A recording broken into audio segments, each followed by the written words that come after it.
Alright, continuing with 4.6 notes. We had done previously tangent and cotangent, and towards the end I'll refresh your memory since that was before Christmas break. But we're going to start off with the parent function, graph y equals cosecant x. So we're going to start with the game, what do I know?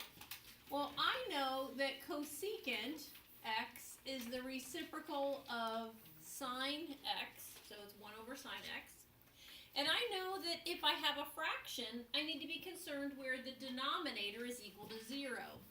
So a vertical asymptote is going to occur where the sine of x equals 0.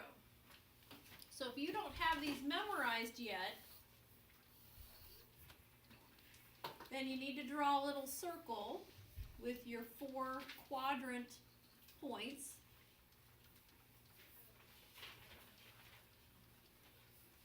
And you need to remember that it goes cosine comma sine. So what values is sine x equal to 0? 0, pi, and 2 pi. Alright, so to write that out in general, we're going to say that x equals either pi n or n pi, it doesn't matter because multiplication is commutative, where n is an element of the set of integers. Cosecant and secant have the same period length as sine and cosine. So the period length is going to be 2 pi. So if we're using our traditional method, you go 4 tick marks and plot the period length.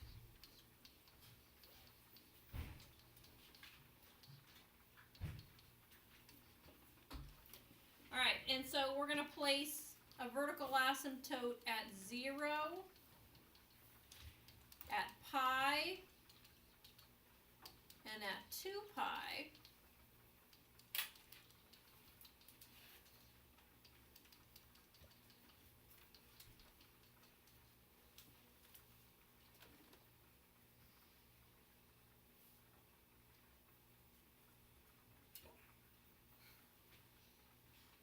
So then let's make a little table. If I look at my first tick mark is pi over 2, well, the sine of pi over 2 is 1, so 1 over 1 is 1. What I'd like you to do is I'd like you to take out your graphing calculators, and let's look at this graph.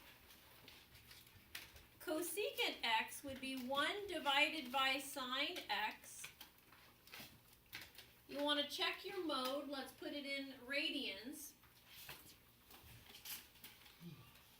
And then we'll do zoom trig. Okay, so to put cosecant x in is 1 divided by sine x. Check your mode.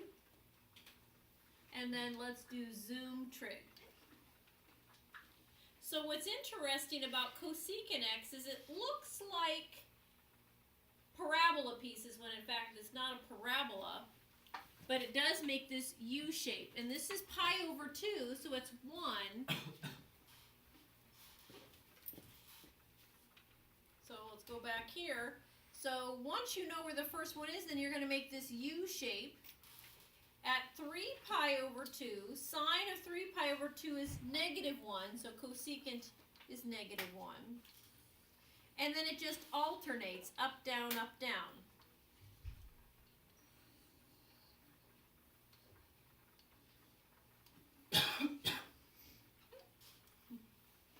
Okay? Let's go back to that graphing calculator a moment, and in your y2, put sine x. Okay, in your y2, put sine x, and press graph.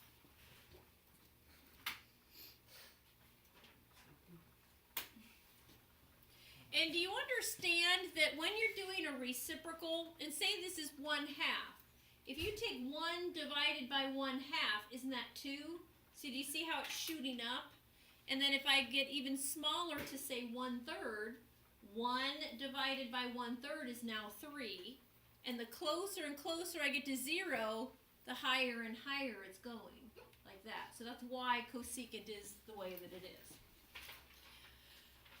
All right, now let's go ahead and talk domain and range while we're here. Domain is all real numbers except where you have a vertical asymptote. So the domain is going to be the set of all real numbers x, such that x is not equal to n pi, where n is an integer. And then the range.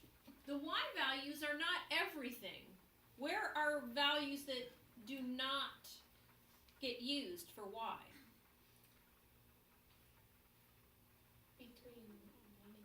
Yeah, do you guys notice that between 1 and -1, there's never a y value in there? So we could write it this way, and then on the next one I'll write it in interval notation. You could say the set of real numbers y such that y is less than or equal to -1, or y is greater than or equal to 1. That's set notation. Okay?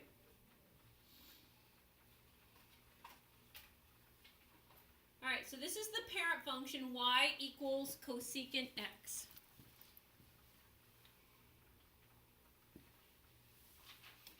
All right, now let's do y equals secant x. So secant x is 1 over cosine x. Again, it has a period length of 2 pi. So let me restate that. Sine, cosine, cosecant, secant all have period length 2 pi. Tangent, cotangent parent functions have period pi. All right, so vertical asymptote is going to occur where cosine of x is 0. So we drew our little circle on the previous one. And where is cosine x equal to 0?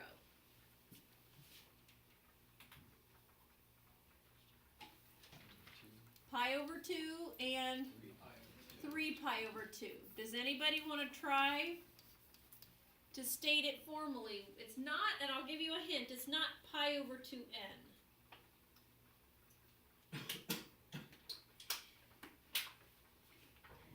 Anybody want to try it?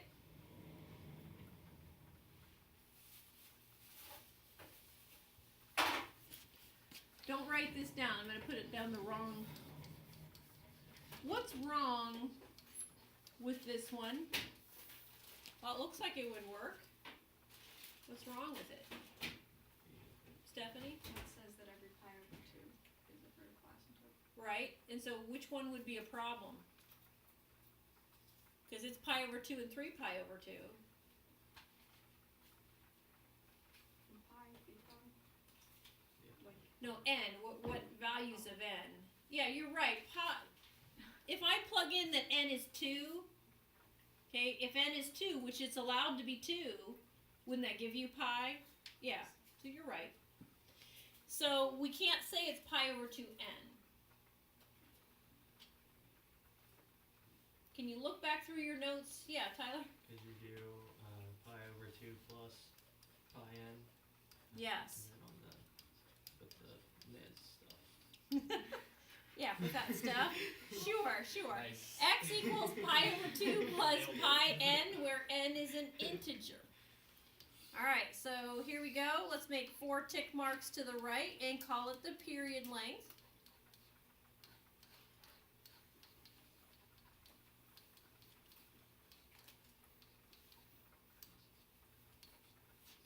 And so the vertical asymptote is at pi over 2, 3 pi over 2, and it's got a distance of pi in between them. So the next one will be at negative pi over 2 and negative 3 pi over 2. Those work. And then let's make a little table to see what's going on. If I plug in 0, this is 1 over cosine 0. That's 1. And then what's nice is cosecant and secant are very similar in their graphs, just their vertical asymptotes have changed. And if I do pi, that's 1 over negative 1 or negative 1.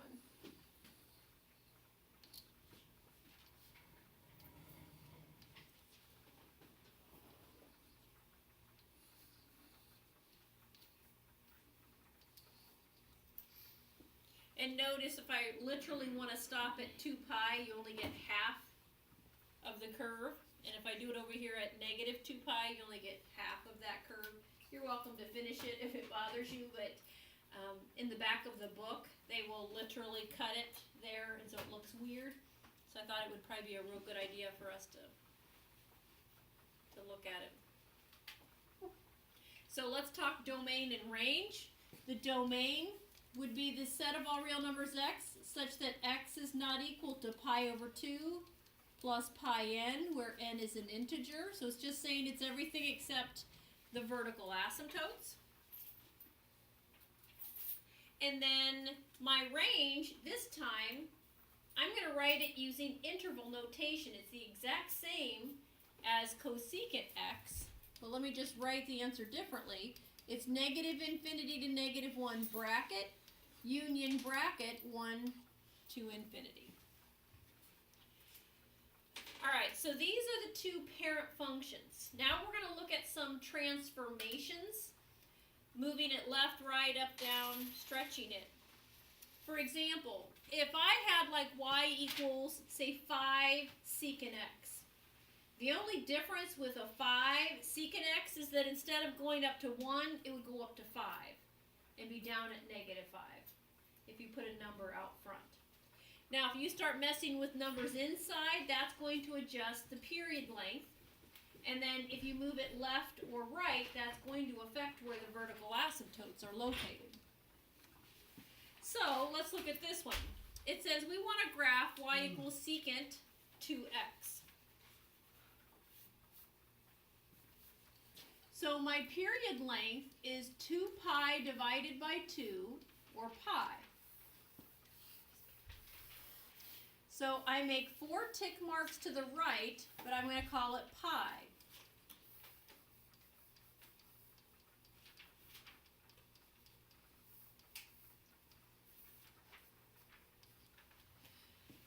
Now, in order to determine the vertical asymptotes, what I need to remember is that with y equals secant x, and I honestly do not memorize it, I just take about a minute and redo it real quick. If I have cosine x equals 0, that's at pi over 2 and 3 pi over 2.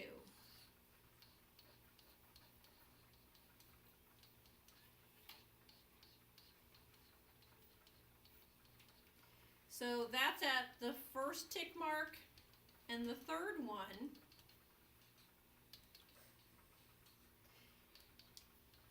And then cosine of 0 is 1, so I know it looks like this. So what that's going to do for me, I did not shift this left or right at all. So then the asymptotes are going to be at the first and the third tick mark.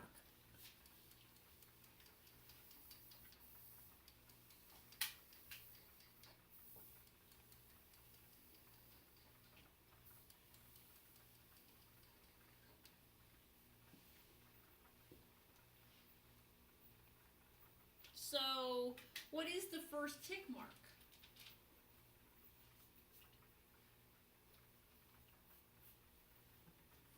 Pi over 4, right? So, I have a vertical asymptote at pi over 4, and then what's the third tick mark? 3 pi over 4. So, let's figure out how to write that in general then. So, what's the distance between pi over 4 and 3 pi over 4? Pi over 2. So this is going to be pi over 4 plus any multiple of pi over 2. And then, again, we didn't move it up or down, and we don't have a different number out front, so it's going to be at 1, opening up, and then it's just going to alternate.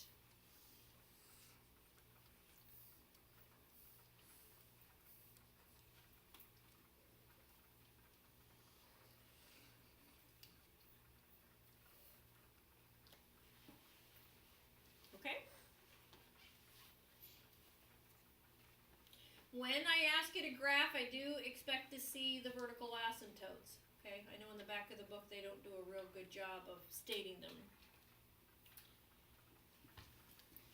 Alright, questions on this one. So you really have to look at that parent function to know where the vertical asymptotes are, like at which tick marks you're going to see them. Alright, what about this one? Y equals 2 cosecant the quantity x plus pi over 4. Okay, there's no number in front of the x, so the period length is still going to be 2 pi.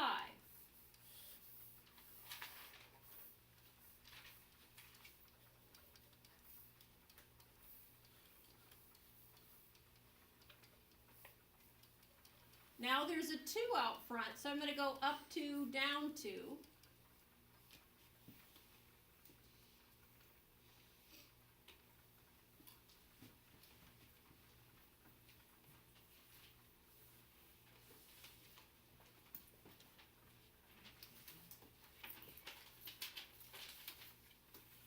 Now, I need to figure out where are your vertical asymptotes supposed to be. So I look at y equals cosecant x, which is 1 over sine x. Well, sine x is 0 at 0, pi, 2 pi, and so on.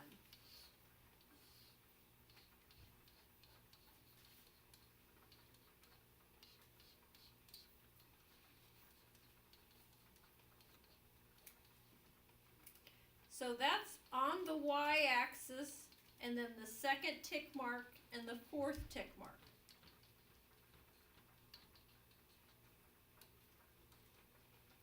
And then at pi over 2, it's at 1.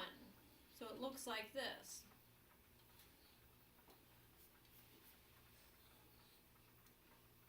So on this graph, it's going to be on the y-axis, the second tick mark, the fourth. However, what does this inside piece do to our graph? Just looking at the equation, we should be able to tell the shift. It's going to go left pi over 4. Well, you have to look at your tick marks. What's one tick mark represent on this graph? Pi over 2. Bummer. So what would pi over 4 be? Half of that. Okay. So here's the deal. Instead of the vertical asymptote being on the y-axis, it's going to be shifted left half of a tick mark. Instead of it being at pi, it's going to be left half a tick mark. Instead of it being at 2 pi, it's left half a tick mark. Again, instead of it being at negative pi, it's left half a tick mark. And instead of it being at negative 2 pi, it's left half a tick mark. The other thing that's different is there's a 2 out front. So instead of this being at the first tick mark up at 1, it's up at 2 but left half a tick mark. So instead of it being here, it's left half a tick mark. So it's really like at, what, 3 pi over 4? Where that is?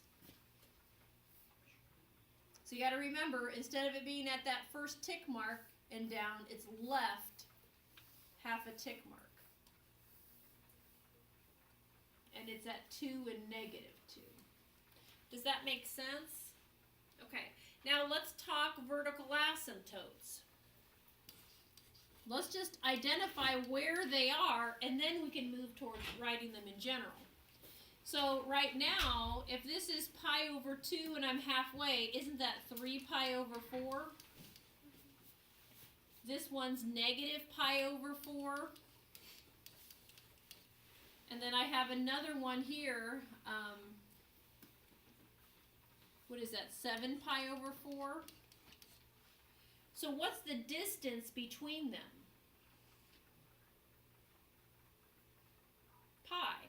So I can write it as 3 pi over 4 plus pi n, where n is an integer. Again, it doesn't matter if you put n pi or pi n, because multiplication is commutative.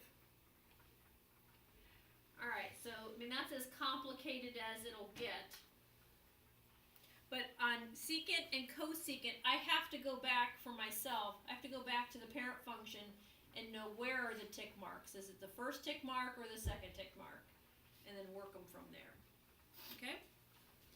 Alright, then let's do a quick refresher on tangent and cotangent. Because second period was like, they didn't remember anything. So, in case we're in that same boat, let's just review it. If I want to graph y equals tangent x, I play the what do I know game, and I know that tangent x is equal to sine x over cosine x, and a vertical asymptote is going to occur where the denominator is equal to 0 there. And do you guys notice we've been doing these over and over again? So you do need to get quick recall on where sine x is 0 and where cosine x is 0. So that's going to be at pi over 2 and 3 pi over 2. Does anybody remember? I've mentioned it already, but what's the period length for tangent? Pi. So if we're using our same strategy, you go 4 tick marks and call it the period length.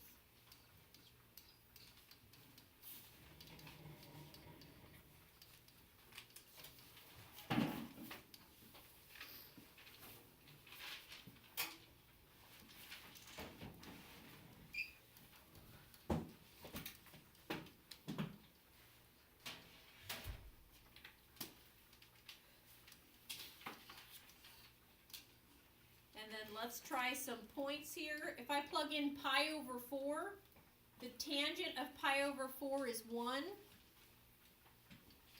The tangent of 0 is sine 0 over cosine 0, which is 0. And negative pi over 4, that's just a rotation into the 4th quadrant. Tangent's negative there, so it's negative 1. So tangent x is the one that sort of looks like a snake.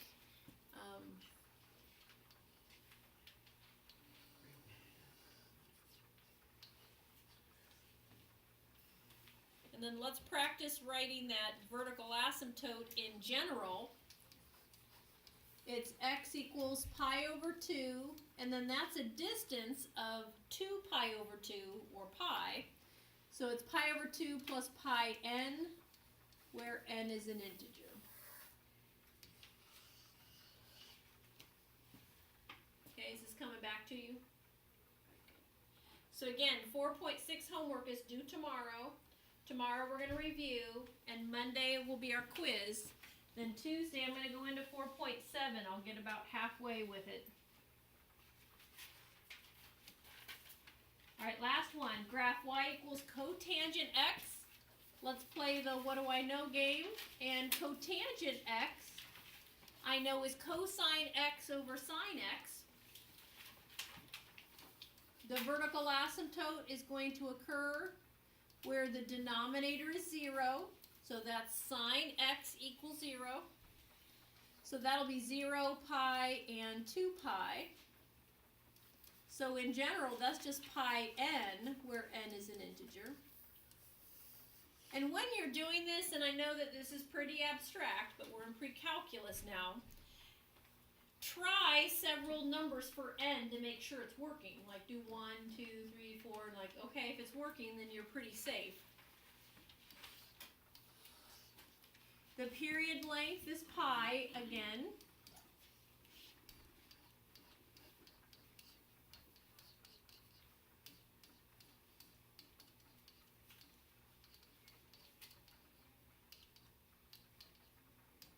And the only time your vertical asymptotes are going to change are in two situations. One, if the graph is shifted left or right, that will definitely move it. The other situation is if there's a number in front of x, like say that's cotangent 3x. That's going to make it pi over 3. And so then you're going to look for, is it tangent or is it cotangent? Tangent is at the second tick mark right and left, and cotangent is on the y-axis and then it's the fourth tick mark. So you have to go back to those. Then let's make a quick table.